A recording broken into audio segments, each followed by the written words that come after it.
मुंह दिखाई का नेग। आज उठने में जरा देर क्या हो गई, सबका काम गड़बड़ा गया। माही और राहुल की शादी के 1 साल बाद आज उसके ननद नंदोई उससे मिलने आ रहे थे। माँ बापूजी ने एक दिन पहले ही स्वागत की सारी तैयारी के बारे में समझा दिया था। माही की ननद की पसंद की गुजिया, चावल के मीठे पुए और अचारी मठरी पहले से बनाकर रख ली गई थी। माही ने सारे घर की सफाई शाम को ही कर ली थी, क्योंकि ननद दिया और उनका परिवार सुबह 8 बजे वाली फ्लाइट से आ रहे थे। माही और राहुल को उन्हें लेने 8 बजे तक हर हाल में एयरपोर्ट पहुंचना था। सुबह नाश्ते की सारी तैयारी भी करनी थी। सारे काम खत्म करके माही सोने चली गई कि उसे सुबह उठने में कोई देर ना हो, लेकिन देर तक उसे नींद नहीं आई तो उसने अपना शादी का एल्बम उठा लिया और फ़ोटो उलटते पलटते उसकी नज़र एक फ़ोटो पर पड़ गई। मुंह दिखाई की फ़ोटो में घूंघट में सिमटी माही ख्यालों में खो गई। दिसंबर के महीने में माही की शादी राहुल से हो रही थी। जोर जोर से तैयारियों में लगे लोग अपना अपना काम बखूबी कर रहे थे। माही के पास स्टोर रूम की चाबी का गुच्छा था। जब भी कभी कुछ सामान रखना या उठाना होता तो उसी को पुकारा जाता। माही की माँ अक्सर चाबी कहीं भी रखकर भूल जाती थी, तो उन्होंने अपनी चाबी माही को ही सौंप रखी थी। बचपन से भी हर ज़रूरी और महत्वपूर्ण चीज़ों का ध्यान माही ही रखती थी। फेरों पर जाने से पहले ही माही ने वह चाबी का गुच्छा माँ को सौंप कर कहा था कि माँ, अब आपकी अमानत आपको सौंपती हूँ। अब आपको खुद ही ध्यान रखना होगा जब तक भाभी नहीं आ जाती। बारात दुल्हन को लेकर द्वार पर पहुँच गई। माही के स्वागत में द्वार पर ढोल नगाड़े बज रहे थे, कई लोग नाच रहे थे। माही की सासू माँ ने नई नवेली बहू की आरती उतारी और गृह प्रवेश कराया। अगले दिन मुंह दिखाई की रस्म के लिए सभी अपना अपना नेग लेकर तैयार थे। दिया ने आवाज़ लगाई, मम्मी, मुझे मेरा पर्स निकाल के दे दो अलमारी से, मैं भी मुंह दिखाई के लिए कुछ लेकर आती हूँ। घर बाजार के पास ही है तो देर नहीं लगेगी। मम्मी ने पूरा घर छान मारा, लेकिन चाबी का गुच्छा कहीं नहीं मिला। पर्स में ही सारे पैसे और एटीएम कार्ड था। अब वो बाजार से कुछ नहीं ला पाएगी। दिया ने अपने पति को फ़ोन किया तो उन्होंने भी नहीं फ़ोन उठाया।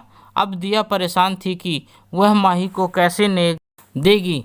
शाम को सभी ने मुंह देखा और अपना अपना नेग दिया। अब सबकी आंखें दिया की ओर लगी थी कि यह क्या गिफ्ट देगी।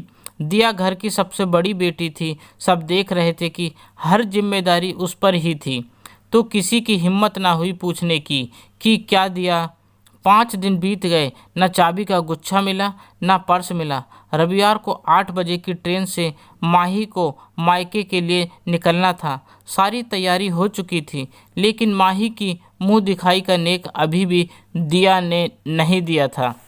माही ने सबके पैर छूकर गले लगकर कार में बैठने को निकलने ही वाली थी कि तभी मम्मी दौड़ी हुई आई। माही, माही, तुम्हारा सूटकेस कहाँ है, ज़रा मुझे दिखाओ। माही ने कहा, मम्मी, वह तो कार में रख दिया है। मम्मी बोली, नहीं नहीं, रुको, मुझे उस सूटकेस को देखने दो। सब लोग सोच में डूब गए कि आखिर चलते वक्त मम्मी को यह सूटकेस चेक करने की क्या सूझी। दिया ने भी कहा कि मम्मी, अब निकलते वक्त सूटकेस का क्या करना है।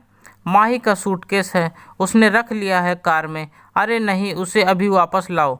माही ने राहुल से कहा, अच्छा बैग ला दीजिए, मम्मी को देख लेने दीजिए। मम्मी ने बैग के ऊपर की एक छोटी सी पॉकेट में हाथ डाला और उसमें से चाबी का गुच्छा निकाला और सब लोग यह देखकर दंग रह गए। सब लोग सोच रहे थे कि आखिर ये चाबी माही के सूटकेस में कैसे पहुंची। मम्मी ने बताया कि जब गृह प्रवेश के बाद रात को दिया ने मुझे चाबी दी और संभालने को कहा तो मुझे समझ में नहीं आ रहा था कि मैं चाबी को कहाँ रखूं, क्योंकि मैं अक्सर चाबी रखकर भूल जाती हूँ। तो मुझे सिर्फ माही का सूटकेस दिखाई दिया कि यह सूटकेस घर में एकदम नया है और यहाँ सुरक्षित भी है, क्योंकि माही के कमरे में बाहर का कोई नहीं जाएगा। वैसे तो चाबी कोई नहीं उठाएगा, लेकिन फिर भी सुरक्षा के तौर पर मैंने वही जगह सही समझी और चाबी उसके बाहरी वाली पॉकेट में डाल दी। सुबह मैंने हर जगह चाबी ढूंढ ली, लेकिन मुझे कहीं भी नहीं मिली। पर यह ध्यान नहीं आया कि मैंने चाबी माही के सूटकेस में रखी थी।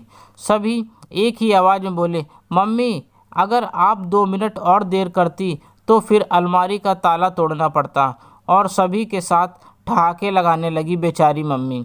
संकुचाई सी खड़ी रहीं।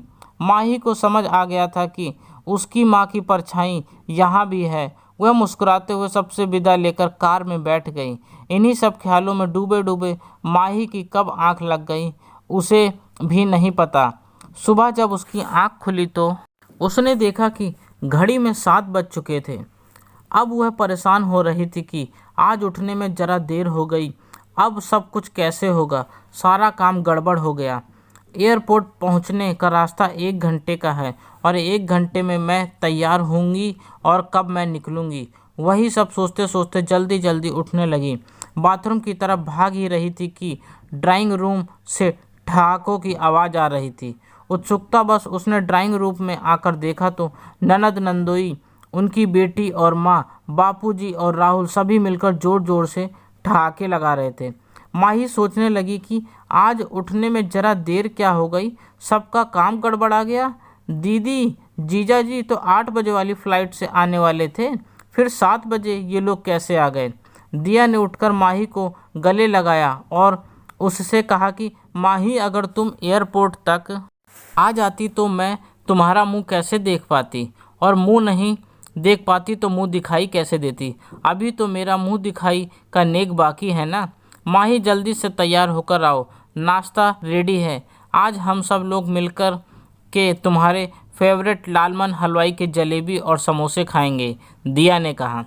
दोस्तों, आपको मेरी यह कहानी कैसी लगी प्लीज़ कमेंट करके ज़रूर बताएं और मुझे सब्सक्राइब भी करें। आपका अपना दोस्त, धन्यवाद।